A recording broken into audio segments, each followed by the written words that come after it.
시청자 여러분 안녕하십니까? 생투자플러스의 최은정입니다. 지난 주말에 미국의 고용지표가 서프라이즈 수준으로 발표되면서 지수가 2% 가까이 급등 마감이 됐었는데요. 오늘 국내 증시 또한 투자 심리가 살아나면서 오후 들어서도 강세를 유지하는 모습이었습니다. 오늘 대부분의 업종이 오른 가운데 대형주 위주의 상승세가 두드러졌고요. 또 기관과 외국인이 함께 산 IT 중에서도 대장주죠. 삼성전자가 무려 4.4%나 급등하면서 지수 상승을 이끌었습니다. 자, 오늘 장 흐름만 보면 국내외 주식 투자 심리가 한껏 살아나는 분위기인데요. 그런데 경기 불황의 늪이 깊어지면서 이제 실적 위주의 장세가 펼쳐지려다 보니까 실적에 따른 차별화가 더욱 심해질 것이다. 그래서 종목 대응하기가 좀 더 어려워지지 않겠느냐라는 분석도 나옵니다. 자, 오늘도 저희와 함께 하시면서 여러분들 들고 계신 종목은 안전한 것인지 여러 궁금증들 풀어가시기 바랍니다. 두 가지 참여 방법이 있습니다. 먼저 전화로 참여하실 수가 있는데요. 지역번호 02 누르시고 3153-2613번으로 문의 주시면 저희가 실시간 종목 상담 도와드리겠습니다. 또 한 가지 방법이 있는데요. 013-3366-0110번 무료 문자 보내실 수 있는 번호입니다. 이쪽을 통해서 여러분들 갖고 계신 이름의 종목의 이름과 매수가 또 그 밖에 여러 궁금증들 적어주시면 저희가 실시간으로 풀어드리도록 하겠습니다. 지금 보내주셔야 오늘 실시간 종목 상담 받으실 수 있으니까요. 지금부터 많이 참여해 주시기 바랍니다. 자, 그럼 센투자플러스 오늘도 역시 증권사 종목 리포트 정리로 시작을 해보겠습니다. 오늘은 동양증권의 김동공 대리를 전화로 연결합니다. 안녕하세요. 네, 안녕하세요. 예, 오늘 전문가들은 어떤 종목들을 눈여겨봤습니까? 네, 첫 번째로는 하나대투증권에서의 대림산업입니다. 긍정적 기업 가치 제고를 위한 노력에 주목할 필요가 있다는 제목의 레포트였는데요. 2분기 리뷰를 해보면은 외환 파생 손실이 발생함으로써 이제 실적이 예상치를 하회를 한 모습을 좀 볼 수가 있었습니다. KIFRS 별도 기준 대림산업의 2분기 잠정 매출액은 국내외 활발한 플랜트 부분 기성률에 따라 전년 동기 대비 22% 증가하였습니다. 동분기 영업이익은 전년 동기 대비 65.3% 감소한 570억 원으로 나타났습니다. 동분기 원가 및 판관 비율은 전년 동기 대비 각각 0.5% 그리고 1.4% 하락했습니다. 그러나 동분기 기타 영업 수진의 외환 파생 수지가 마이너스 277억 원으로 나타났으며 차대경 관련 과징금이 154억 원을 계상하였습니다. 참고로 동분기 기타 영업 수지는 마이너스 507억 원을 기록하였습니다. 반면 전년 동기 대비 동수지는 1,085억 원이었습니다. 동분기준 세전이익은 전년 동기 대비 68.5% 감소하였습니다. KIFRS 연결 기준 대림산업의 2분기 잠정 매출액은 주요 종속기업인 대림 CNS 그리고 대림 자동차 등 매출 호조에 따라 전년 동기 대비 26.3% 증가했습니다. 동분기 등 영업이익은 전년 동기 대비 61% 감소하였는데 이는 대림산의 외환 파생 수지 악화 및 대림 사우디 법인 원가율 악화에 따른 것입니다. 2분기 세전이익은 여천 NCC 지분법 손실 106억 원을 발생하였고 지분법 수지 악화로 전년 동기 대비 73% 감소했습니다. 대림산업의 2012년 해외 수주 목표는 60억 달러입니다. 상반기 누계 25억 달러 달성한 대림산업은 사우디 제더 사우스 발전 및 나빅2 IPP 그리고 라지 철강 컴팩스를 적극 추진 중에 있습니다. 이외 195억 달러에 해당하는 다양한 PJ를 입찰 또는 입찰 준비 중에 있습니다. 또한 건설 계열사인 3호 그리고 고려개발 관련 대여금이 각각 450억 원, 그리고 1,895원, 5억 원 중 현재 1,207억 원, 그리고 105억 원이 회수된 상황으로 추가적인 자금 소요는 없을 것으로 전망이 됩니다. 그리고 여천 NCC는 2분기 제품 가격 약세와 재고 평가 손실 발생으로 동분기 중 301억 원, 그리고 297억 원의 영업 손실 그리고 순손실을 기록하였습니다. 대림산업은 3, 4분기 중 유가 안정 그리고 중국 수요 회복 예상으로 여천 NCC의 연간 영업이익 및 순이익 목표치를 각각 3,169억 원, 2,219억 원으로 조정했습니다. 한편 대림산업의 하반기 중 전개될 예정인 기업가치 재고 노력을 살펴볼 필요성이 있을 것 같습니다.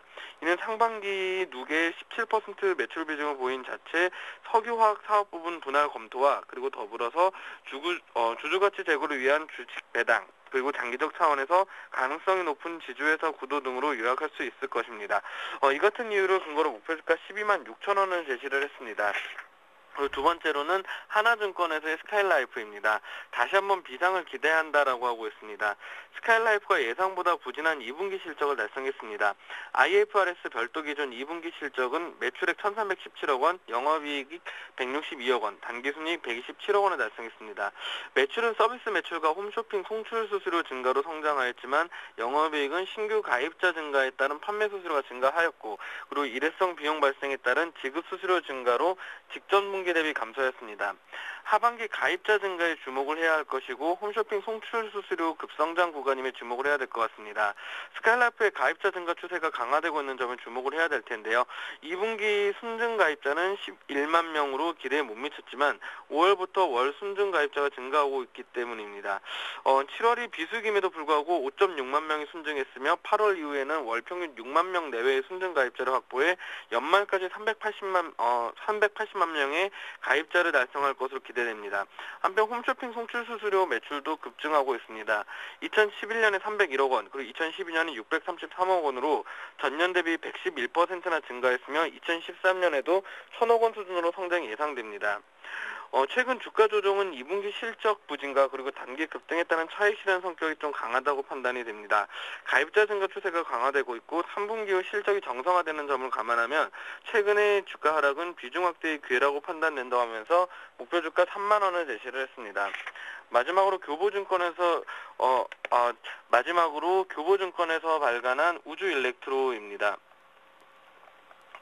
이유일렉트로입니다. 외형 성장 및 실적 개선이 이제 지속될 것으로 전망된다고 하고 있는데요. 2분기 영업이익은 컨센서스에 부합할 것으로 전망이 됩니다. 지난 금요일 2분기 실적 발표가 있었습니다. 2분기 실적은 컨센서스에 부합하는 실적을 보여주었는데요. 최근 성장세가 꺾이면서 국내에 대한 우려가 나타나고 있습니다. 하지만 국내의 견조한 성장과 함께 성장과 함께 국내 이용자의 드라백도 이제 성장 기조를 유지할 전망으로 평가가 됩니다. 매출액은 994억 원, 그리고 영업이익은 241억 원, 당기순이익 183억 원의 실적을 기록할 것으로 보이고 컨센서스 기준 매출액 1,015억 원과 영업이익 255억 원에 부합하는 수준으로 판단이 됩니다. 우주일렉트로의 2분기 드라백은 6,716원으로 전년 동기 대비 19.9% 증가했고 전분기 대비 4.8% 증가하면서 지속적인 증가 추세로 외형 성장된 기대감 역시 지속될 전망이라고 하면서 목표 주가는 35,000원을 제시했습니다. 이상입니다. 예, 오늘은 대림산업, 스카이라이프 그리고 우주일렉트로까지 종목 투자 포인트 짚어봤습니다. 동양증권의 김동공 대리와 함께했습니다. 고맙습니다. 네, 감사합니다.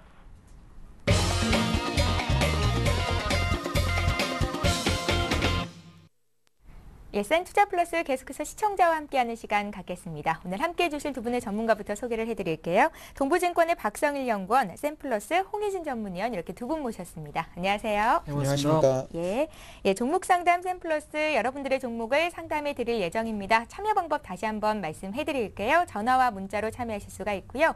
지역번호 02 누르시고 3153-2613번 누르셔서 전화하셔서 저희에게 문의를 하실 수가 있고요. 또 무료 문자 이용하실 수도 있습니다. 013-3366-0110번으로 지금 바로 매수하신 종목의 이름과 매수가 비중 적어주시면 저희가 실시간 종목 상담 도와드릴 겁니다. 자, 그럼 오늘도 역시 전화 한 통 받으면서 시작을 해볼게요. 첫 번째 시청자 만나봅니다. 안녕하세요. 안녕하세요. 예, 안녕하세요. 반갑습니다. 네, 반갑습니다. 예, 오래 기다리셨어요. 어떤 종목 봐드릴까요?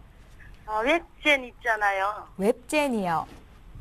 예, 1,900원에 7월 13일 날 매수했는데 1,900원의 비중은요? 20%요. 20%요? 예. 7월 13일에 매수를 하셨으면 한 보름 이상 들고 계신 거네요. 예, 사자마자 자꾸 내려가는데 어쩌면 좋겠어요. 아우, 예. 저희가 좀 어떤 점을 봐드릴까요? 딴 종목을 바꿔야 되는가? 예. 이 매수가가 언제 올란가? 웹젠은 어떻게 고르게 되셨어요? 누가 좋다 그래서 방학 때 되면은 예. 괜찮다 그래서 매수했어요. 따로 정하셨던 손절가와 목표가는 없으셨고요. 예, 나는 한 2,000원 되면은 팔라고 그랬는데. 그러셨어요. 사자마자 내려가니까.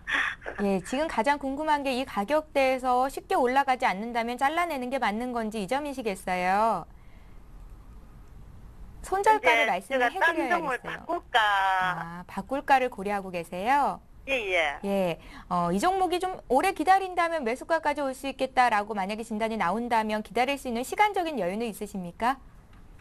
시간적인 거는 있는데 저는 좀 단타를 좀 하려고 아, 하거든요. 성향이 좀 그쪽이세요? 네. 우리 시청자님 지금 현금 비중은 얼마나 들고 계세요? 현금은 조금 있습니다. 몇 퍼센트 정도 있으세요? 한 20%. 20% 정도요? 아, 예, 알겠습니다. 웹제는요, 박성일 연구원님께 여쭤볼 건데요. 단기 성향을 가지신 분이니까 그에 맞게 저희가 좀 진단을 내려드리겠습니다. 잘 들어보십시오. 감사합니다. 예. 예, 단타를 하기 좋은 시장이 아닌데 이제 단타를 하신다고 하니까 예. 제가 좀 만류를 하고 싶은 심정이 조금 있고요. 웹젠에 대해서 좀 말씀을 드려보면 웹젠 같은 경우는 기존에 이제 PC 게임에서 전통적으로 강세를 보여왔던 중소형주입니다. 웹젠 같은 경우 예전에 이제 뮤라는 게임을 가지고 매출을 많이 일으켰죠. 그때 이제 국내 내수 시장 점유율을 상당히 높였는데 그 이후로는 이제 이렇다 할 만한 히트작은 없습니다. 뭐 C9이나 배터리나 이런 것들이 지금 제가 여기서 잠깐 보여드리면 지금 현재 우리나라 게임 PC방 점유율 순인데 없죠. 웹젠이 가지고 있는 프로그램 그 게임은 없기 때문에 사실은 단기적으로 봤을 때 모멘텀은 없다라고 판단하는 게 좋을 것 같고요. 오늘 컴투스나 이제 게임빌 같은 경우는 상당히 강세를 보였는데 게임주도 현재는 이제 PC 게임에서 모바일 게임 쪽으로 트렌드가 많이 넘어간 상황입니다. 이런 걸 알고 있기 때문에 웹젠도 웹젠 모바일이라고 하는 이제 자회사를 설립을 해서 앞으로 실적을 조금 그쪽에서 내보려고 하고 있는데 아직까지는 준비 단계이기 때문에 조금 실적이 가시적으로 나오진 않고 있고요. 그렇기 때문에 펀더멘탈상 봤을 때는 물론 실적이 지금 1년에 단기순이익이 한 250억 정도 나오고 시총이 2,400억, 500억을 왔다 갔다 하기 때문에 게임주 치고 PR 10배면 큰 건 아닙니다. 그렇기 때문에 여기서 추가적으로 더 하락할 거다라고 생각을 하시는 건 조금 무리다라고 말씀을 좀 드리겠고 지금 현재 자사주를 조금 처분을 하고 있죠. 아무래도 주식 매수 청구권을 회사에서 행사하시는 분들이 좀 있어서 자사주를 조금 처분해서 주고 있는 것 같은데 그렇기 때문에 수급상으로 좋지가 못합니다. 차트를 보면서 설명을 조금 이어가 보면 수급상 좋지 못하다고 해도 펀더멘털 PR 10배 정도는 이제 8,500원 수준 정도는 분명히 지지를 받아야 되고요. 이 8,500원을 지키지 못하고 거래량과 함께 장대 음봉이 나온다고 하면 게임주 웹젠 같은 경우는 과감하게 좀 매도를 하시는 게 좋겠다라고 말씀을 좀 드리겠고요. 단기적 성향을 가지고 계시니까 제가 단기적으로 봤을 때는 10,000원을 회복하는 게 급선무입니다. 21선이 걸쳐있는 이 10,000원대를 다시 한번 회복을 하고 나서 치고 올라간다고 하면 직전 고점이었던 11,000원 정도까지 올라갈 수 있고요. 그렇지 못했다고 하면 아무래도 21선 회복을 못한다고 하면 이제 8,500원부터 10,000원 사이의 박스권을 형성할 가능성이 가장 높습니다. 일단 시장이 많이 올라와 있는 상황이기 때문에 지수 방어적인 성격을 갖고 있는 웹젠을 갖고 있는 게 그렇게 나쁘지는 않다고 개인적으로 판단을 하고 있기 때문에 일단은 이번 주까지는 한 번 더 지켜보시는 게 좋겠다라고 말씀을 드리겠고요. 단기적 성향을 가지고 계시기 때문에 이제 다시 단타를 하러 넘어간다고 하면 최근에 이제 많이 빠져있는 주식들이 올라오는 경향이 조금 있죠. 예를 들어서 이제 물산, 삼성물산이나 호남석유 같이 정유나 화학 그리고 건설 섹터 같은 경우는 매매를 하기 나쁘지 않은 상황입니다. 그렇기 때문에 꼭 코스닥이 많이 올라간다, 작은 주식이 많이 올라간다는 편견을 가지고 매매를 하시기보다는 대형주 위주로 해서 단기 트레이딩하는 것도 나쁘지 않다라고 말씀을 좀 드리면서 웹젠은 일단 2-3개월 정도는 보유하시는 게 낫겠다라고 말씀드리겠습니다. 예, 잘 알겠습니다. 전화 연결이 된 웹젠부터 시작을 해봤는데요. 지금 문자로 들어온 종목 중에서 1742님께서 하림을 매수하고 계신데 이 종목 뭐 악재에 있는지 알고 싶다고 하시는데요. 하림을 매수하셨던 매수가와 비중을 함께 적어주시면 상담하는 데 도움이 될 것 같습니다. 다시 한번 문의를 해주시고요. 문자로 들어온 종목 중에서 LG U+부터 오늘 시작을 해보겠습니다. 2031님께서 6,990원에 오늘 매수를 하셨다고 해요. 비중이 30% 들어갔다고 하시고요. 목표가와 또 매도가 알고 싶다고 하시는데 최근 들어서 통신주들이 단기간에 좀 많이 올랐어요. 그렇습니다. 예. 일단 체질이 좀 바뀌고 있죠. 가입자당 매출이 증가하면서 ARPU라고 하는데요. 일단 가입자당 매출이 증가하면서 일단은 지금 실적 개선에 대한 기대감이 큽니다. 그러니까 가입자당 매출에 대한 개선 기대감은 무엇이냐? LTE 서비스를 가입을 하게 되면은 일단은 지금 평균, 그러니까 지금 단가가 좀 더 올라가기 때문에 그 부분이 그러니까 상당히 좀 중요하게 좀 작용을 하고 있고, 그러니까 지금 얼마 전에 핸드폰과 좀 같은 흐름이다라고 이해하시면 될 것 같은데, 피처폰에서 스마트폰에 대한 지금 가입률이 굉장히 좀 높아졌죠. 그러니까 누구나 당연하게 핸드폰을 바꾼 다음에는 이제는 스마트폰으로 거의 바꾸는 시대가 됐죠. 그러니까 그만큼 이제는 뭐 통신 서비스도 마찬가지인 것 같습니다. 기존에 뭐 3G 서비스에서 일단 LTE 쪽으로 좀 넘어가는 그런 추세이기 때문에 현재로서는 일단 이러한 흐름이 당분간 좀 지속이 된다면은 모든 통신주, 뭐 LG U+뿐만 아니고 SK텔레콤이나 KT에 대한 주가 상승은 당연히 조금 더 있을 수 있다라고 좀 보시는 게 맞을 것 같고요. 그 다음에 통신주 같은 경우에는 경기 방어 성격도 좀 띄고 있기 때문에 경기 방어 플러스 고배당, 현재 구간에서 고배당, 그 다음에 현재 시점에서 매출액 증가 기대감도 물론 있기 때문에 상당히 좀 괜찮다라고 좀 보시는 게 좀 맞을 것 같습니다. 근데 이제 시장에서는 아무래도 지금 하이 리스크 하이 리턴이죠. 그러니까 위험 부담이 큰 만큼 그만큼 수익도 커지는데, 지금으로선 안정적인 통신 관련 업종이 얼마만큼의 수익을 줄 수 있을지, 물론 추세적인 매매를 한다면은 추세적인 매매는 상당히 조금 양호할 수는 있겠지만은 단기적으로 봤을 때는 다른 업종보다 큰 수익을 낼 수 있기에는 상당히 좀 무리가 있는 업종이 아닌가라고 생각을 하고 있습니다. 그 점만 좀 반드시 염두를 해 두시면서 좀 대응하실 필요가 있을 것 같은데요.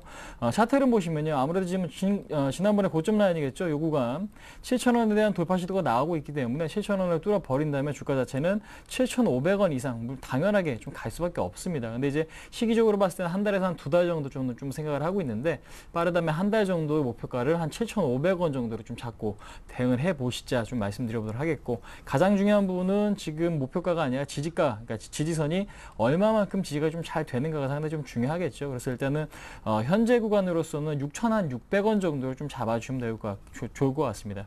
6,600원이 이탈이 된다면 그때는 좀 전량 좀 매도하시는 전략으로 좀 가시고요. 그렇지 않을 경우에는 7,500원 1차 목표가, 2차 목표가는 한 8,000원 정도 좀 잡고 대응을 하시면은 아무래도 지금 추세 매매는 지금 충분히 좀 가능하다라고 생각되는 게 뭐냐면요, SK텔레콤도 그렇고 LG U+나 KT나, 그러니까 지금 강도의 차이는 있겠지만은 모두 다 6월 달에 바닥을 찍고 나서 우상해 하고 있다는 거 확인하실 수가 있으시죠. 이 차트는 지금 SK텔레콤 차트고요. 그 다음에 지금 KT 같은 경우는 최근에 뭐 해킹 이슈가 조금 나오면서 주가 뭐 탄력은 없지만 상승률 또한 거의 비슷하게 가고 있다는 거 확인이 되실 겁니다. 그렇기 때문에 통신주는 현재로서는 뭐 경기 방어 성격이 있겠지만 매출액 증가에 따른 수혜를 좀 받을 수 있는 구간이기 때문에 상당히 좀 여유 있는 투자가 좀 필요해 보이는 구간이다, 한번 말씀드릴 수 있을 것 같습니다. 예, 알겠습니다. 오늘 기관이 건설주를 많이 사면서 건설 업종 지수가 많이 올랐었는데요. 대림산업도 그렇고 삼성물산도 그렇고 오늘 6% 급등이 나왔었죠. 삼성물산 문의 들어와 있습니다. 3832님께서 삼성물산 62,000원에 20% 가지고 계시다고 하는데요. 잘 사신 것 같네요. 목표가와 손절가 알려달라고 하십니다. 박성희 연구원님. 예, 목표가는 7만 원으로 말씀을 좀 드리면 좋을 것 같고, 손절 라인은 6만 200원 정도 생각하시면 좋을 것 같습니다. 6만 원대를 깨고 삼성물산이 쉽게 내려가지 않죠. 뭐 작년 같은 경우는 57,100원까지 간 적이 있지만 그 이후로는 6만 원대는 항상 확실히 좀 지켜주고 있기 때문에, 특히 삼성물산 같은 경우는 계열사 지분을 좀 많이 갖고 있기 때문에 지분법 이익이 상당히 크고, 특히 전자 비중이 4%가 넘기 때문에 삼성전자가 현재 많이 올라와 있는 상황에서 물산이 자산 가치를 생각했을 때 빠질 이유는 많이 없습니다. 그렇기 때문에 6만 원대에서는 충분히 보유를 할 수 있는 주식이다라고 말씀을 드릴 텐데, 삼성물산은 최근에 이제 주택 쪽 사업 비중을 많이 줄이고 상사 쪽을 좀 늘려주면서 에너지 그리고 친환경 사업을 주로 위주로 하고 있기 때문에 실적적인 측면에서 봤을 때 당장 가시적인 성과가 나오긴 어렵습니다. 예전에 이제 건설 같은 경우는 단기적으로 실적을 많이 보여줬는데, 에너지 사업 같은 경우에는 조금 중장기적으로 투자를 하고 있는 부분이기 때문에 아직까지 실적이 확 올라와 주긴 어렵다. 그렇기 때문에 건설주 치고는 PR이 그렇게 낮지는 않습니다. PR 15배 정도 주고 있기 때문에 대림이나 GS와 비교했을 때는 아직 싼 가격은 아니다라고 말씀드릴 수 있을 것 같고요. 그럼에도 불구하고 분명히 안정적인 성장성 측면, 안정성과 성장성 측면을 모두 고려했을 때 물산을 62,000원 정도에 사셨다고 하면 매우 좋은 가격대에 사셨다고 말씀을 좀 전해드릴 수 있을 것 같고요. 차트를 보면서 설명을 이어가 보겠습니다. 단기적으로 하락 추세에 있었던 삼성물산이 장대 양봉이 나오면서 이날 올라갈 수 있는 계기를 조금 마련을 했고요. 그 이후로 이제 외국인과 기관이 소폭 매도를 했지만, 오늘 외국인 기관 대량 들어오면서 장대 양봉이 나타나면서 추가적으로 200일선까지 반등할 수 있는 여력을 조금 만들었습니다. 200일선을 깨고 올라간다고 하면 물산주 그리고 건설주 대부분들이 다시 한번 상승 추세로 돌아설 수 있겠지만, 현재 대림산업이나 GS건설 그리고 삼성엔지니어링 등의 모습을 봤을 때 물산이 여기서 200일선을 돌파를 해서 나가려면 아무래도 해외 수주권들이 좀 많이 터져줘야 되는데, 그러기엔 좀 어려운 환경입니다. 해외 수주권이 물론 없는 건 아니지만 상반기보다는 하반기가 조금 더 나은 수준이지 우리가 예상했던 기대치를 넘어설 만큼은 아니기 때문에 여기서 추세를 확 돌리기는 어렵습니다. 어렵다라고 보시면 좋을 것 같고요. 그동안은 이제 하락 추세로 내려왔던 삼성물산이 지금부터는 박스권으로 갈 확률이 높다고 생각을 하시는 게 좋을 것 같고, 박스권 구간은 오늘 양봉이 나왔던 63,000원부터 70,000원 사이 정도를 단기적으로 보시면서 대응하시면 좋을 것 같고요.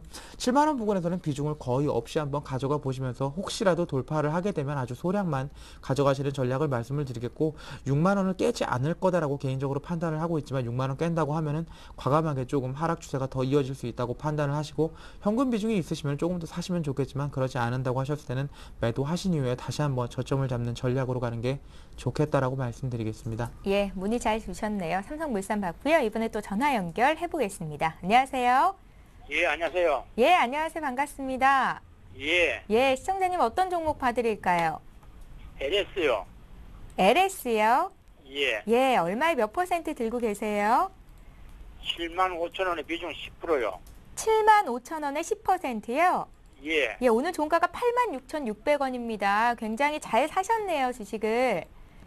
예. 예, 좋은 가격대 사셔서 수익이 나고 있는데요. 어떤 점이 궁금하세요? 앞으로도 갈 수 있는지 예, 그게 좀 궁금해서요. 앞으로 목표가 얼마나 설정해 보면 좋을지가 궁금하시죠? 예, 예. 비중이 많지는 않으신데 어떻게 추가 매수도 고려를 하고 계세요? 예, 아, 그러세요? 현금 비중은 얼마나 되십니까? 한 20%. 한 20% 가지십니다. 정도 있으시고요. 예, 그러면 나머지 한 70% 정도 비중은 다른 주식에 들어가 계시겠어요? 예. 예, 다른 종목들 수익은 좀 어떠십니까? 뭐 좀 괜찮은 거 있고, 좀 미친 것도 있고, 그렇습니다. 전반적으로 어려운 편은 아니신 것 같아요. 예, 예, 우리 시청자님 투자 참 잘 하고 계신 것 같은데요. LS 그럼 진단해드리겠습니다. 어떻게 좀 짧게 보십니까? 길게 보십니까? 저는 뭐 짧게 봐도 되고, 길게 봐도 되고, 다 좋습니다. 올라갈 수만 있다면요. 예, 수익 예. 잘 보고 나올 수 있는 가격대를 정해드릴게요. 들어보십시오. 예, 감사합니다. 예, 홍희승 팀장님. 네. LS 지금 매수 가격이 굉장히 좀 좋은 것 같습니다. 75,000원에 비중 10%를 지금 갖고 계신데요. 그러니까 제가 볼 때는 추가적인 매수도 충분히 가능하다라고 좀 말씀드리겠는데, 일단 타이밍이 좀 관건인 것 같습니다. 근데 이제 아무래도 타이밍 자체가 어디서 발생할지는 좀 더 지켜봐야겠지만, 지금은 박스권 구간이죠. 보시면 아시겠지만은 박스권 구간입니다. 그러니까 박스권이라는 것은 매물소화하는 과정 중이기 때문에 현재로서는 전고점 요 구간이죠. 이 라인. 그러니까 올해 1월 달과 2월 달에 형성됐던 요 라인에 대한 돌파가 일어난다면요. 아무래도 지금 가격적으로 봤을 때는 95,000원 정도가 될 것 같아요. 그러니까 지금 95,000원 라인이 돌파가 되면은 그때는 급등을 할 수 있는 그런 흐름이 연출이 될 수도 있기 때문에 현재로서는 가장 중요한 부분 박스권에 대한 매물 소화 과정이 지속적으로 이루어지고 있고, 아무래도 박스권 안에서 다시 한번 지금 갖고 계신 비중만큼 다시 한번 사시는 거는 크게 무리는 없겠다라고 좀 말씀을 드릴 수가 있을 것 같습니다. 그러니까 박스권이 형성된 공간이 6월달, 7월달 시장이 안 좋았던 구간에 박스권이 형성됐거든요. 이 얘기는 뭐냐면은 시장과는 상관없이 실적만으로 주가 자체는 올라갈 수 있는, 그러니까 어느 정도 좀 지지를 받을 수 있는 그런 모멘텀이 있는 기업이기 때문에 현재로서는 LS 상당히 좀 저도 좋게 보고 있는 종목 중에 하나입니다. 근데 이제 문제는 뭐냐, 단타를 치기 종목은 아닌 것 같고요. 어느 정도 조금 중기적인 마인드로 뭐 3개월 이상 홀딩을 하신다면은 현재 구간에서는 10만 원 이상까지의 목표가도 충분히 세어볼 수 있는 그런 종목이다라고 지금 생각이 되고 있고, 그 다음에 지금 현재로서는 8만 원에 대한 이탈이 있다면 그때는 추세 전환이거든요. 그 이유 자체는 역배열 상태에서 이제 모든 이평선을 하나하나 돌파하고 있는 그런 시점인데, 다시 한번 8만 원이 깨져버린다면은 주가는 다시 한번 저점을 확인할 가능성이 높기 때문에 현재로서는 8만 원의 손절가를 좀 잡고, 그러니까 손절이 아니겠죠. 지금 구간에서 봤을 때 매도가겠죠.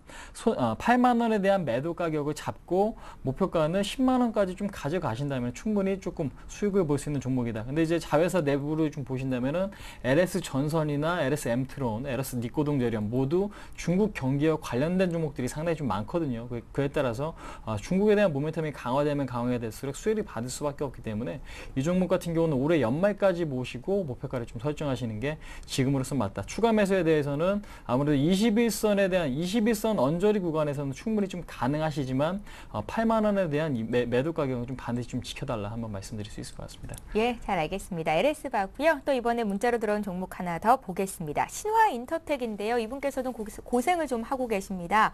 사신 가격이 5,650원이시고요. 30% 있으신데요. 373 하나님께서 본전은 언제쯤 찾을 수 있을까요? 이렇게 적으셨거든요.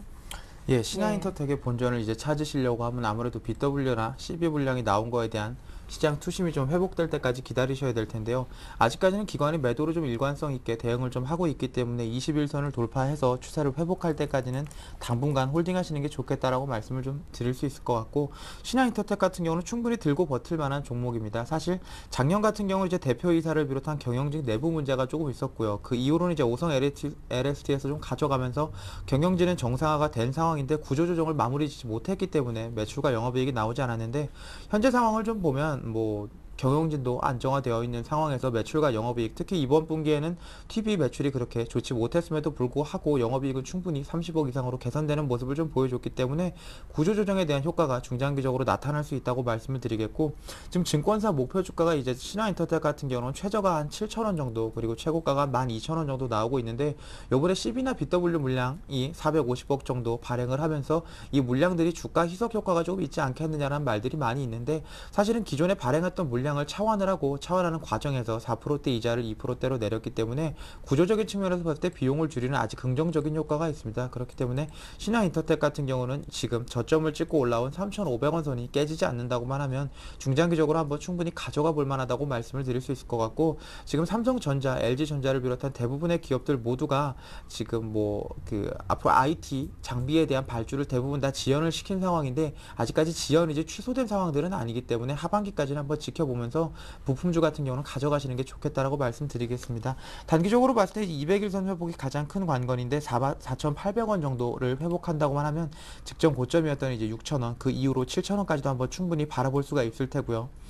시간이 얼마나 걸릴지는 모르겠지만 지금부터 이제 기관의 매도세가 조금씩 약화되고 있는 과정을 좀 겪어가고 있기 때문에 3,500원부터 한 4,300원 사이의 박스권의 횡보 구간 동안은 인내가 조금 필요하다라고 말씀드리겠습니다. 예, 알겠습니다. 신화인터텍 봤고요. 이번에 또 두산 엔진 봐드릴 건데요. 이분께서는 지금 주가가 거의 절반 수준으로 내려와 있는 수준입니다.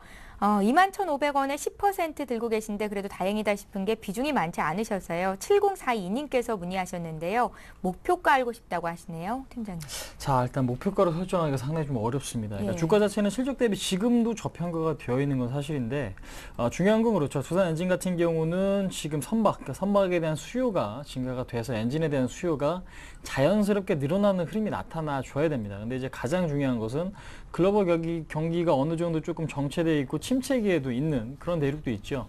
예, 그런 상태로 봤을 때는 아무래도 물동량이 감소가 되면은 선박에 대한 수요도 당연히 감소가 되고요. 그에 따라서 선박 수요가 감소가 되면 엔진 수요도 감소될 수밖에 없는 흐름이겠죠. 그게 당연하다라고 좀 보시면 될 것 같은 게, 최근 같은 경우는 조선 업종의 불황, 그다음에 거기에 맞춰서 해운 업종도 상당히 좀 지지부진한 흐름이 좀 나타나고 있기 때문에 아무래도 두산 엔진이 본격적으로 좋아지기 위해서는 해운 업종의 반등과 같이 일어날 가능성이 좀 크지 않나라고 생각을 하고 있습니다. 그래서 일단 주가 자체가 실적 대비는 굉장히 싸지만은 불확실성한 미래 때문에 주가가 좀 가고 있지 못한 게 가장 큰 악재고, 최근에 반등 이유 자체는 아시다시피 지금 조선업종, 특히 이제 STS 관련주가 급등이 나왔죠. 지금 확인시켜 드려보도록 하겠습니다.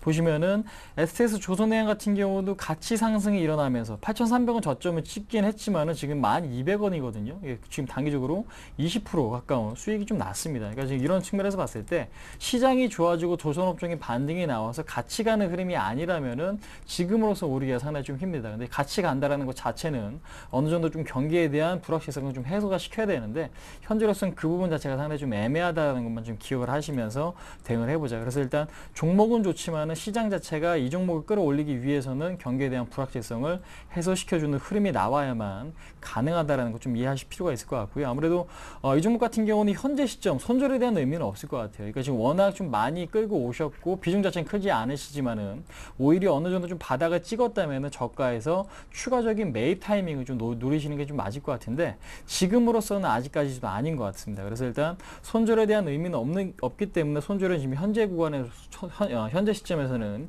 제시해드리지 않겠고요. 1차적인 목표가 자체는 12,000원, 그러니까 12,000원을 뚫고 돌아선다면은 그때는 추세가 바뀔 가능성이 높기 때문에 현재로서는 12,000원 선까지 온다면은 진단을 좀 다시 한번 신청하셔갖고 전체적인 시장의 흐름과 종목에 대한 흐름 흐름을 진단을 좀 다시 한번 받으셔갖고 전략을 다시 짜시는 게 지금으로서 좀 맞는 게 아닌가 한번 말씀드릴 수 있을 것 같습니다. 예, 두산 엔진 받으렸는데 지금 추가 매수 시점도 아니라고 하셨거든요. 12,000원대 주가가 돌파했을 때 다시 한번 문의를 주시기 바랍니다.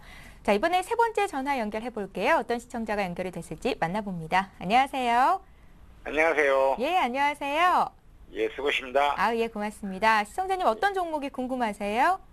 코스모학인데요. 코스모 화학이요. 예, 예. 예, 얼마에 몇 % 들고 계십니까? 그걸 29,000원 해가지고 무탁 해가지고 예, 16,700원 맞춰놨거든요. 16,700원이요. 예. 비중은요? 비중은 한 20% 됩니다. 20%요. 예. 들고 계신 지가 꽤 되셨군요. 예, 예. 예. 한 1년 가까이 1년 1년 정도 다 됐나? 되셨어요. 물타기까지 하셨으면 어떤 종목에 대한 확신이 있으실 것 같은데 코스모 화학 분석을 좀 하시고 매수를 하신 거예요? 아니, 제가 그 화학 종류를 좀 또 다른 것도 갖고 있는데 하나케미칼도 갖고 있고 하는데 예. 또 화학 종류가 좋다 해가지고 예, 이제 그때 당시 그렇게 제기를 했는데 예, 이게 너무 빠지다 보니까 손들도 아우. 못하고 예. 그렇게 그냥 넘어갔네요. 시청자님 어떤 점이 가장 궁금하세요? 아니, 그래서 이게 지금 이제 제가 매번 단가까지나 올라나 그렇지 예. 않으면은 예, 여기서 지금 또 너무 많이 빠졌으니까 좀 추가로 좀 더 이렇게 저기 할 수도 있으려나 여러 가지 궁금증이 나네요. 시간적인 여유는 좀 있으세요? 예, 시간적인 여유는 있습니다. 현금은 얼마나 들고 계십니까? 한 20%는 더 할 수 있어요. 그러세요? 예. 네, 그러면 저희가 추가 매수할 만한 시점인지도 함께 좀 봐드릴 거고요. 목표가, 손절가도 함께 제시를 해드릴게요. 짧게 보고 들어가신 건 아닌 것 같으니까요. 예, 주가가 예. 회복될 수 있다면 좀 중장기적으로 끌고 갈 수 있는지도 함께 진단을 내드리겠습니다. 금년 말까지로 좀 한번 좀 잡아주면 좋겠는데. 올해 말까지요? 예, 예, 알겠습니다. 박성일 연구원님의 의견 들어볼 거고요. 들어보십시오. 예, 감사합니다. 예, 박성일 연구원님 좀 잘 좀 봐주세요. 1년 정도 들고 계셨대요. 예, 올해 네. 말까지라고 말씀을 하시면 올해 말까지 이제 어떤 업종이 가장 좋을 거냐라고 생각을 조금 해봤을 때 정유나 화학 그리고 철강을 비롯한 업종들이 좋을 확률이 높습니다. 사실 지난 분기, 지지난 분기부터 원자재 가격이 지금 많이 빠져 있는 상황이기 때문에 이런 아주 싼 원료들을 가지고 마진을 조금 많이 일으킬 수 있는 소재 산업 같은 경우는 분명히 4분기까지는 메리트가 있어서 매수하신 가격까지는 조금 어려울지 모르겠지만 200일선 16,000원 부근까지는 한번 회복이 가능한 시점이다라고 조금 말씀을 드릴 수 있을 것 같고 코스모화학 같은 경우는 기존에 주력이었던 이산화 티타늄이 우리 국내에서 유일하게 생산을 하고 있기 때문에 이제 전자 재료나 합성 수지 매출이 조금 많이 일어나는 현상이 조금 발생한다고 하면 코스모 화학의 매출은 자연스럽게 증가가 될 텐데 경기 둔화에 대한 우려가 있기 때문에 전자 재료도 합성 수지 쪽 특히 효성 같은 경우 보면 알 수 있죠. 많이 좋지 못한 모습들을 전방 산업에서 보였기 때문에 코스모 화학도 많이 하락을 했습니다. 사실 하나케미칼도 마찬가지고 LG와 호남석유 모두 다 많이 하락을 했고요. 코스모 화학도 그에 비해서 더 많이 빠지기는 했지만 아무래도 대형주가 아니다 보니까 기관 외국인들의 관리가 조금 덜 들어갔던 종목이다라고 생각을 하시면 좋을 것 같고요. 중장기적으로 봤을 때 이제 2차 전지 황산 코발트라고 하는 이제 태블릿 PC나 아이폰 등을 비롯한 스마트 기기에 들어가는 물질을 좀 만들고 있는데 이런 것들의 매출이 본격적으로 일어난다고만 하면 코스모학은 4분기에 200일선인 16,000원까지는 충분히 회복을 할 수가 있습니다. 지금 실적 대비해서는 충분히 저평가 구간에 들어와 있고 오늘 사실 호남석유나 금호석유가 움직인 거에 비해서는 많이 못 움직였습니다. 아무래도 우리나라 시장 특성상 대형주가 먼저 가고 나중에 이제 중형주나 소형주가 따라가는 시장 현상을 조금 반영을 하고 있는데 그렇기 때문에 이제 화학주를 매매를 하실 때도 항상 대장주인 호남석유나 LG화학 위주로 해서 매매를 하는 게 트레이딩 관점에서는 조금 좋고 리스크 관리 차원에서도 괜찮다라고 미리 말씀을 좀 드리겠고요. 일단은 만원대 지지를 계속 하고 있는데 여기서 급반등을 하려고 하면 거래량이 좀 나와줘야 됩니다. 지금 현재는 거래량이 한 25만 주에서 50만 주 사이 아주 적기 때문에 100만 주 이상의 거래량이 한번 터지면서 중기적으로 봤을 때는 시세를 조금 반등시킬 수 있는 의미 있는 양봉이 좀 나와줘야 된다라고 말씀드리겠고 아직까지 그 시점은 아니다. 그럼에도 불구하고 펀더멘털은 매우 싼 상황에 있기 때문에 만원을 깨고 내려가진 않겠다라고 말씀드리겠고요. 만원을 이탈할 시에 만원을 이탈하면서 이렇게 장대 음봉이 좀 나오는 구간에서는 조금 위험 구간이다라고 판단을 하시고 손절을 좀 같이 하시는 게 좋겠다라고 말씀드릴 것 같고요. 그렇지 않다고만 하면 중장기적으로 가져가면서 12월 달에 200일선 회복인 16,000원에 안에서는 수익이 나지 않는다고 하더라도 과감하게 화학주는 조금 빠져나오시는 게 좋겠다라고 말씀드리겠습니다. 2분기 실적이 좋지 않기 때문에 화학주는 턴 어라운드하는 시점 정도까지만 가져가시는 게 좋고, 중장기적으로 봤을 때 화학이나 정유주 모두 다 그렇게까지 실적이 좋아지진 않습니다. 예, 알겠습니다. 오늘도 종목 상담 요청 많이 들어오는데요. 지금부터는 조금 속도를 내볼게요. 지금 받을 종목은 바텍입니다. 바텍을 6,470원에 10% 사셨습니다. 최근에 사신지도 모르겠고요. 단기, 중기 목표 깔고 싶다고 하시네요. 7576님의 종목 바텍 지금 봐드릴게요. 네. 잠깐 이 바텍을 하기 앞서서 지금 중소형주 종목을 갖고 계신 분들은 제가 지금 한 가지 좀 보여드릴 테니까 좀 집중해서 보시기 바라겠습니다. 예. 지금 보시면요. 대형주 차트인데 보통 이제 상승 초기에는 대형주와 소형주가 같이 상승이 일어나는 경우가 많습니다. 근데 이제 대형주가 조금 더 오르다가 그 뒤에는 상승세가 만약 꺾여버린다. 그럼 그 뒤에는 중형주와 그 다음에 소형주에 대한 장세가 조금 더 연장이 되고 있다는 거 확인이 되시죠. 얼마 전에 6월 달에도 그렇고 7월 달에도 그렇고 우리나라 시장에서 나타났던 특성이죠. 그래서 지금 시장에서 내 종목이 좋은데 안 간다라고 지금 상당히 좀 속상해하지 마시고, 첫 번째 지금 타이틀 자체가 첫 번째 오르는 종목은 대형주, 그 뒤에는 중소형주가 오를 수밖에 없는 그런 시점이 연출이 될 수밖에 없기 때문에 현재로서는 그 부분을 좀 이해를 하시고 나서 지금 종목에 대한 진단을 들으시는 게 좀 맞을 것 같습니다. 지금 바텍 같은 경우도 소형주죠. 앞서서 지금 말씀드렸지만 대형주 상세이기 때문에 대형주가 먼저 오른 다음에 중소형주가 오른다라는 거, 우량주면은 그런 흐름이 반드시 나타날 수밖에 없는데, 바텍 같은 경우는 6,000원에 대한 지지가 굉장히 좀 강하죠. 그렇기 때문에 6,000원보다 좀 더 낮은 가격 5,900원을 손절 라인으로 좀 잡고 대응하시면 좋을 것 같고요. 그 다음 1차적인 목표가는 7,000원, 그 다음 2차적인 목표가는 8,000원 정도까지로 좀 잡아주시면은 한 2개월 정도 제가 볼 때는 한 7,500원에서 한 7,000원 정도까지는 목표가를 충분히 설정하실 수 있는 종목이다라는 거 한번 말씀드릴게요. 그래서 손절가는 5,900원, 목표가는 7,000원에서 7,500원 정도 좀 생각을 해보자 한번 말씀드릴 수 있을 것 같습니다. 예, 바텍은 희망적인 종목이군요. 예, 앞서서 저희가 할인 보내주신 분께 매수가 비중 다시 보내달라고 말씀을 드렸는데 보내주셨습니다. 지금 봐드릴게요. 1742님께서 할인을 매수하고 주가가 계속 내림세라고 안 좋은 악재가 있는지요? 이렇게 질문을 하시면서 4,050원에 30% 들고 계시다고 했습니다. 박성용 의원님, 이렇게 단순하게 생각하면 이제 초복에, 중복에, 말복에, 올림픽 특수까지 닭고기 관련주들이 올라가지 않을까 이런 생각도 드는데요. 네, 사실은 여름철에는 단기적으로 할인 같은 경우는 항상 상승 랠리를 조금 보여왔는데, 최근에 문제가 되고 있는 건 국제유가 상승입니다. 사실 닭을 키워서 유통을 시키고 있는 할인 같은 경우에는 아무래도 국제 곡물 가격이 상승을 하면 사료 가격 또한 당연히 상승을 할 테고요. 닭 한 마리를 키우는데 이제 단위당 드는 비용이 증가를 하겠죠. 그렇기 때문에 단위당 드는 비용 증가분만큼 가격을 조금 인상을 해서 팔아야 되는데, 사실 물가를 올리는 게 그렇게 쉽지가 않습니다. 요새 뭐 어딜 가서 닭을 식사를 좀 해보셔도 닭 가격이 올라 있진 않죠. 그렇기 때문에 할인 같은 경우는 판다고 해서 예전만큼 지금 많이 남고 있는 구조가 아닙니다. 그렇기 때문에 2분기 실적 상당히 안 좋게 나왔죠. 시장 컨센서스 대비해서도 굉장히 안 좋게 나와서 지금 현재 기관 매도가 나오고 있는 상황이고, 개인들 같은 경우에는 이제 손절 라인이라고 할 수 있는 4,000원 지지를 실패를 하면서 그 이후로는 꾸준하게 지금 계속 버티지 못하고 물량이 좀 나와주고 있습니다. 중장기적으로 봤을 때는 이제 국제 곡물 가격이 조금 안정화가 된다고만 하면 할인 같은 경우는 급반등도 가능하다라고 말씀을 드릴 수 있을 텐데, 곡물 가격이 전혀 내려가고 있지 않습니다. 사실 세계적인 이상 기후로 인해서 국제 곡물 가격의 상승 추세가 단기적으로 조금 꺾여 있는 상황이긴 하지만 중장기적인 추세선이 살아있기 때문에 아직까지 할인을 매매하기에는 조금 어려운 구간이다라고 말씀을 드리겠고요. 매수하신 가격대가 이제 4,000원 초반이시기 때문에 당분간은 조금 인내가 필요하다라고 말씀을 드릴 수 있을 것 같고, 그럼에도 불구하고 곡물 가격이 다시 하향 추세로 내려간다고만 하면 내수 시장에서 할인이 가지고 있는 위치, 시장 점유율은 절대적인 수치이기 때문에 중장기적으로 봤을 때 할인은 과거 주가였던 5,000원까지도 충분히 회복을 할 수가 있을 텐데, 곡물 가격이 언제 떨어질지 알 수가 없기 때문에 당분간, 그리고 올 한 해는 조금 어려울 수 있다라고 판단을 하시면서 추가적으로 하락하실 때마다 조금씩 비중을 늘려가는 전략 제가 말씀드리겠습니다. 예, 알겠습니다. 자, 이번에 베이직 하우스 볼게요. 3986님께서 베이직 하우스를 11,079원에 매수를 하셨습니다. 비중이 20%시고요. 전망이 어떤지 대응 전략 짜주십시오 하셨네요.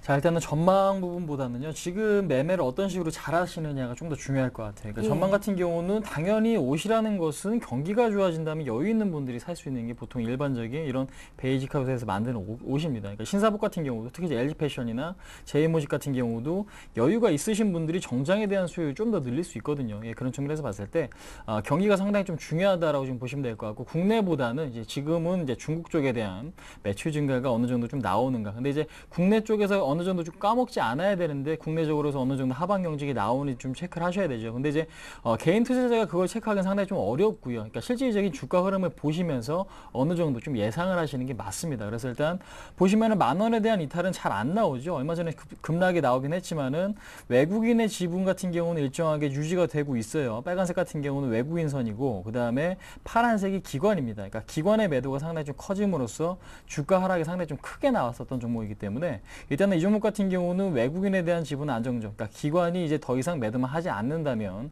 주가가 더 이상 빠지지 않고 상승 쪽으로 가닥을 잡을 수 있다라는 것만 이해하시면 될 것 같습니다. 그래서 일단 현재 이 종목 같은 경우는 비중을 보니까 20% 좀 갖고 계신데 10,000원에 대한 손절가를 좀 지켜주시고요. 그러니까 10,000원이 종가상으로 이탈되면 그때는 매도하시되 1차적인 목표가 자체는 13,000원, 13,000원 정도 좀 잡아주시고 2차적으로 봤을 때는 아무래도 15,000원까지 좀 잡아주시는 게 맞으실 것 같은데 13,000원 정도에서 일단 차익 실현 후에 확실하게 어느 정도 좀 안정세를 보이거나 돌파가 됐을 때 다시 한번 사신다는 마인드가 좀 필요할 것 같습니다. 그래서 일단 13,000원 정도 선에서 일단 매도하시는 전략이 좀 맞을 것 같고요. 지금 중국에 대해서 그러니까 경기 부양책에 대한 기대감이 있기 때문에 베이직 하우스도 한 번쯤은 그 부분에 대한 수혜를 좀 받을 가능성이 높습니다. 그래서 일단 좀 기대감을 좀 갖고 대응을 하시는 게 지금으로서 좀 많은 전략이 아닌가 한번 말씀드려보도록 하겠습니다. 예.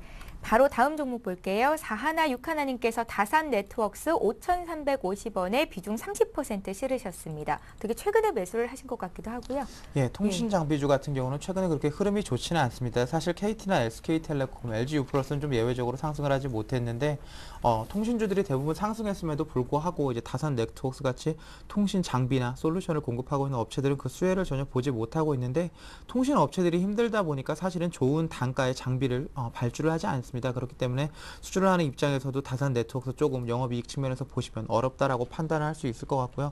그럼에도 불구하고 국내에서 대형 3사와 모두 거래를 하고 있고 장기적으로 안정적인 영업처를 공급을 가지고 있기 때문에 중장기적으로 봤을 때 주가는 지금 6,000원 수준까지는 충분히 회복이 가능합니다. 왜냐하면 이제 KT나 SK텔레콤 같은 경우에는 우리나라가 워낙 LTE 가입을 폭발적으로 증가가 하고 있기 때문에 이런 거에 대한 이제 장비 발주를 계속 할 수밖에 없고요. 그렇기 때문에 다산 네트워크스도 일정 부분 수혜를 좀 받을 수가 있고, 최근에 좀 신규 사업으로 하고 있는 이제 모바일용 솔루션 같은 경우에도 가시적인 성과가 이제 다음 분기 그리고 그 다음 분기부터는 충분히 나올 수 있는 시기이기 때문에 다산 네트워크스를 현재 가격, 지금 거의 현재 가격에서 매수를 하신 건데 현재 가격에서 매수를 하셔서 직전 고점인 6,000원 초반이나 이제 5,000원 후반 부근에서 매도한다고 단기적으로 생각하시면 괜찮다라고 말씀을 드리겠습니다. 그럼에도 불구하고 중장기적으로 성장 추세가 있는 사업이 아니기 때문에 단기적 트레이딩이나 중기적 트레이딩에 집중을 하시는 게 좋지 계속 들고서 보유를 하시는 건 그다지 좋은 선택은 아니다라고 말씀하겠습니다. 예. 자, 이번에 3301님께서 보내신 한라 IMS 봐드릴 건데요. 소형주죠. 거래량도 최근에는 급격하게 좀 줄었던데요. 6,500원에 10% 들고 계십니다. 네.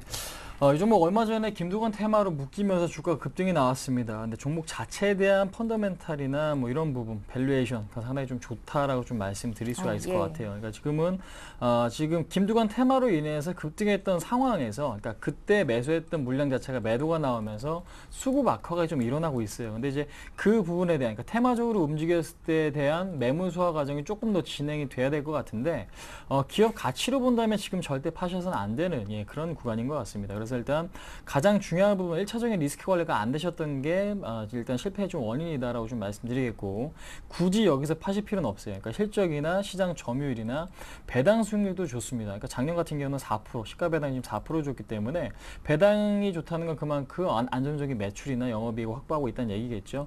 그런 측면에서 봤을 때 현재 국면에서 매도하시기보다는요, 오히려 4,500원 이하권에서는 비중을 조금 더 늘리신 다음에 평단가를 낮추시는 전략이 지금으로서 좀 맞다라고 생각이 됩니다. 그래서 일단 보유 전략을 좀 가시고요. 1차적인 목표가는 6,000원 정도까지는 좀 바라보자라고 생각이 되고 있고, 그 다음에 그 선에서 진단을 다시 한번 좀 받으셔갖고 추세에 대한 지금 흐름 자체를 좀 다시 한번 좀 진단을 받으시면서 좀 판단을 해보시는 게 좀 맞지 않나. 그러니까 지금 기업은 좋은데 수급이 악화됨으로써 급락이 나오는 만큼 일단은 지금으로서는 그냥 홀딩하시는 관점이 좀 낫겠다 한번 말씀드릴 수 있을 것 같습니다. 예, 알겠습니다. 이번에 오리온 볼게요. 오리온을 87만 5천 원에 20% 들고 계십니다. 수익은 조금 낮는데 앞으로의 전망은 어떨까요? 단기, 장기 둘 다 알고 싶습니다. 5247님께서 문의를 하셨고요. 오늘 2.5% 이상 좀 주가가 많이 밀려서 걱정할 부분에 지금 걸려있지 않나 그런 생각도 들어요. 예, 오리온 같은 경우에는 참 많이 올랐죠. 오리온의 지금 월봉을 제가 보여드리고 있는데 오리온은 거의 한 12개월, 13개월 연속으로 항상 상승만 했습니다.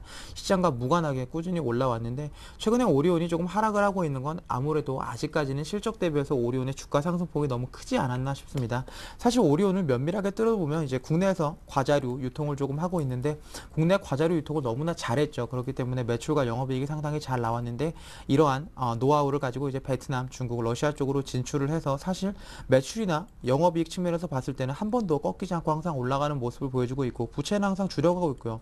영업이익률 같은 경우는 이제 과자류 판매하면서 영업이익률 10%대를 유지하기가 좀 쉽지가 않은데 영업이익률도 올해가 가장 좋습니다. 12%대까지 유지를 하면서 사실은 아주 좋은 구조를 가지고 있는 회사임에는 분명한데 그럼에도 불구하고 이제 PR이 25배가 넘어갑니다. 너무나 기대감을 갖고 주가를 많이 올려놨기 때문에 실적 대비해서 주가가 너무 빨리 가는 경향이 있습니다. 그렇기 때문에 여기서는 단기간에 80만 원대까지는 한번 조정을 거친 이후에 실적이 올라온 이후 다시 한번 오리온은 중장기적인 성장 추세를 이어갈 수 있다라고 말씀을 드릴 수 있을 것 같습니다. 예, 알겠습니다. 이번에 JMT 볼게요. JMT 3,690원에 사셨습니다. 수익권 내 계시고요. 비중이 40%로 좀 많으시네요. 종목 진단 좀 해주시고요. 매도 시기 좀 알려주십시오. 8985님께서 문의하셨습니다. 자, JMT 같은 경우는 패널 부품 업체고요. 일단은 패널 부품 업체가 어떤 수혜를 받을 수 있는지 지금 예상하는 건 상당히 좀 어렵습니다. 근데 중요한 부분은 뭐냐? 그러니까 지금 매출이 안정적으로 나오다가 올해 1분기부터 갑작스럽게 매출액과 지금 영업이익이 급증을 했죠. 아무래도 지금 패널 값의 반등이 좀 지속적으로 나오고 있다는 부분 상당히 좀 긍정적이기 때문에 그 부분이 지금 지속적으로 좋게 유지가 된다면은 JMT도 상당히 좀 좋지 않을까라고 예상을 해볼 수가 있을 것 같은데 가장 중요한 건 그렇습니다. 지금으로서는 수급에 의해서 그러니까 지금 주가 방향성을 조금 지금 예측을 하는 건데 현재로서는 지금 고점에 대한 돌파 시도가 세 번째죠. 지금 보시면 올해 3월 달에 형성됐던 4,200원 라인이 5월 달에 한번 실패했고요. 그다음에 얼마 전에 다시 한번 실패했고 이번에는 역시 돌파가 될지 안 될지는 지켜봐야겠지만 역시 세 번째 돌파 시도가 나오고 있습니다. 그러니까 저항권에 굉장히 좀 강하게 형성되어 있는 저항대를 지금 계속 돌파하려고 매수가 지금 압박을 좀 가하고 있는 그런 시점인데 여기 저항대만 뚫린다면 주가는 한 차례 업그레이드가 충분히 가능할 수 있다라고 보시는 게 맞겠죠. 그 업그레이드라는 것은 아무래도 4,500원 이상, 5,000원까지도 충분히 좀 가능할 수 있는 그런 상태이기 때문에 현재로서 뭐 주봉이나 월봉이나 흐름 자체가 굉장히 좀 좋다라는 거 확인이 되시고 특히 이제 월봉을 보시면 아시겠지만 2007년 신규 상장 이후에 그러니까 지금 사상 최고치를 좀 주가가 좀 경신을 하고 있죠. 그래서 여기서 주가가 다시 한번 치고 올라갈 경우에는 계속해서 올라갈 가능성이 높습니다. 그래서 일단 많이 올라왔고 비중도 크시다고 하고 섣불리 매도하시기보다는요.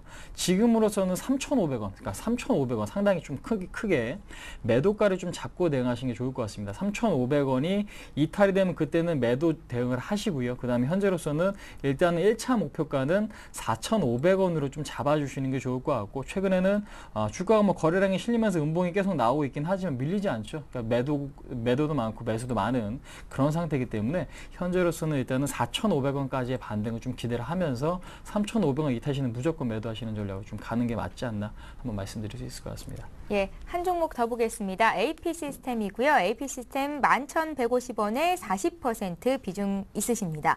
단기 투자로 생각하고 매매하고 있는데요. 목표가 손절가 알려주십시오. 4986님께서 문의하셨는데 이 종목은 좀 짧게 볼게요. 예, 목표가는 13,000원 200일선까지 보시면 좋을 것 같고 지금 심리적인 지지선이 만원대 무너지면 바로 매도를 하셔야 될 텐데 AP 시스템 같은 경우는 이제 신규로 장비, 반도체 장비, AM OLED 쪽 장비를 수주를 하던가 그렇지 않으면 교체 수요가 좀 있어야 되는데 최근에 기업들이 어렵다 보니까 신규 발주가 거의 없죠. 사실 삼성 모바일 디스플레이 쪽에서 신규로 차세대 라인을 증설하기로 했던 게 조금 취소가 된 게 아니라 지연이 되면서 지금 반도체 장비 중에서 AM OLED 쪽은 전부가 좋지 않은데 지금 아무래도 올 한 해 투자하기로 결정을 했던 게 지연이 되지 취소가 되지 않았기 때문에 하반기로 가서 다시 한번 발주가 된다고만 하면 AP 시스템을 움직일 수가 있을 텐데 단기적으로 봤을 때는 조금 어렵고요. 한 3개월 정도 보셨을 때는 13,000원까지 한번 가져가 볼 만한 종목이다라고 말씀드리겠습니다. 예, 이렇게 해서 오늘 센투자 플러스 오늘 시간 여기까지 하겠습니다. 동부증권의 박성일 연구원, 센플러스 홍희진 전문위원 이렇게 두 분과 함께 했습니다. 고맙습니다. 예, 센투자플러스는 시청자 여러분과 함께하는 방송입니다. 저희 프로그램은 물론이고 서울경제TV 모든 방송을 KT올레 IPTV에서도 시청하실 수가 있습니다. 기억하고 계시죠? 저희는 내일 오후 4시에 다시 찾아뵐게요. 고맙습니다.